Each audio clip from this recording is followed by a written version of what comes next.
Alright, scoot over, cutie booty. Okay. So there they were. Anika the giant, who, remember, is about twice as tall as a house, is carrying the little Xavi boy down the trail. Now, Anika had just told Xavi a little bit about the fact that he had a special ability, which was the ability to tell the truth, or I guess the ability to tell whether somebody else was telling the truth. And on the way down the trail, Xavi started to cry, and he started to realize what Abacus had actually told him. That his mother was gone. And that his mother had been taken. And at first he was so thrown off by the fact that Anika was a giant and had magical powers that he didn't even really understand what it meant. How much it would impact him that his mother was now gone. Abacus, where do you think they took my mother? Xavi says. Well, Xavi, I'm not sure. Since they have the ability to transport anywhere in the world or, well, anywhere in this galaxy very quickly, it's really hard to say, and tracking them down is nearly impossible. Well, how are we going to actually find my mom? Well, Xavi, there's a couple ideas that I have with a couple of the other people that I work with, the other people that help us, the other people that are helping us keep everything in order. There's a couple strategies. One of the best ways is basically to make it so that they come to you. But the reality is that we don't really know how to make them come to us right now because we don't know what they want. But we think we know someone who does. Let me hold on a second. I'm not going to tell you the rest of it right now. I don't want to confuse you or make you think something else when you talk to this person that you're going to be talking to. You see, we're on the way to the stream. It's a small, really small river where this man is waiting in a canoe to take us down the river. Now, Anika will need to walk down the river, but the rest of us can just float in the river, or float in the canoe. You see, this man, he himself has powers. And all of this will start to make sense as soon as we get to him. Well, said Xavi, I'm scared. I want to see my mom. Xavi began to cry, and Anika held him close to her, comforting him, as the reality of the situation began to go deeper into him. Xavi, says Anika, it's okay. Everything's going to be okay. I don't want to lose my mom, said Xavi. I already lost my sister, and I don't want to lose my mom. Yes, said Abacus, we've heard about that. What do you know about losing your sister? Well, you see, I liked my sister, but I also didn't like my sister. And the day that she disappeared, I told her that I hated her because she kept hitting me and she kept throwing rocks at me. But now that I know that she's gone, I miss her and I want her to come back. I know how it is, said Abacus, to lose someone so dear to you that all of a sudden you realize that they meant way, way more than you really ever thought of. You don't really know somebody until they're gone. When they're with you, it seems like there's so much to them, there's so much that's going on, and you feel the love with them, but when they're gone, all of that other stuff kind of falls away, and what's left is all that was real. I know. Well, my mom told me that there was a man that might have taken her. And sometimes I still feel like I'm happy that she's gone.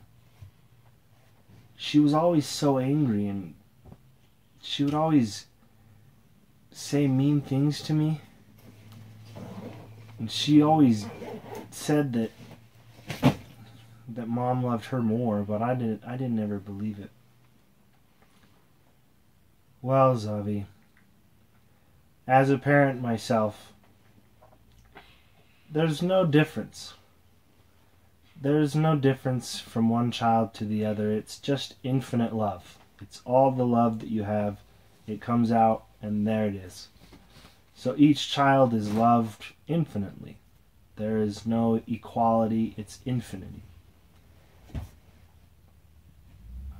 Okay. Well, as they came closer to the canoe, to the man in the canoe, Xavi looked over Anika's arm and saw that there was something really weird about him. His hair was glowing. His hair was glowing this bright blue neon kind of glow. Almost like a glow stick. You know when you crack the glow stick? His hair was glowing this crazy bright blue neon glow. And as they got closer, Xavi noticed that his eyes were glowing as well, but they weren't. It wasn't as if there was light coming from them. It was almost as if his eyes were sparkling or shining. Xavi was so curious. "What's your name? Why is your hair blue?" he said. "That's so cool. How did you make your hair do that?"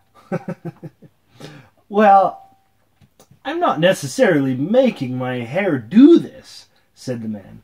"It's just a natural thing." "What do you mean it's a natural thing?" "Well, you see, my hair, it grows and it glows." It's very funny. But another thing is that it comes from something in my head. The same with my eyes. They make a funny shining thing, and really it's crazy. It started to happen when I was a young man, about 12 or 13 or 14 years old, around that age. I don't exactly remember.